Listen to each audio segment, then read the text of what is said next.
তো চলো আজ তোমাদের একটা আমার ছোটোবেলার গল্প শেয়ার করি।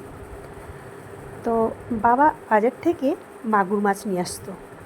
সেই মাগুর মাছগুলো আবার চৌবাচ্চার মধ্যে জিয়ে রাখতো।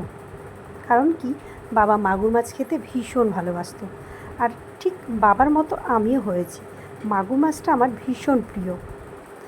তো চলো, মা সেইখান থেকে নিয়েই অসাধারণ মাগুর মাছের রসা করতো।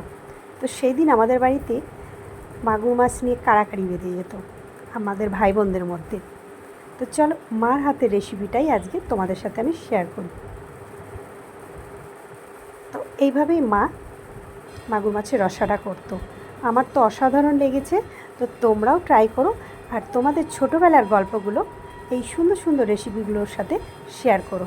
তবে আমিও মজা পাবো, তোমরাও মজা পাবে। আর রেসিপিটা নিজেরা বাড়িতে ট্রাই করো অবশ্যই। আর কেমন হয়েছে আমাকে জানাতে ভুলো না কিন্তু। আর ছিল এইটুকুই। Bye bye.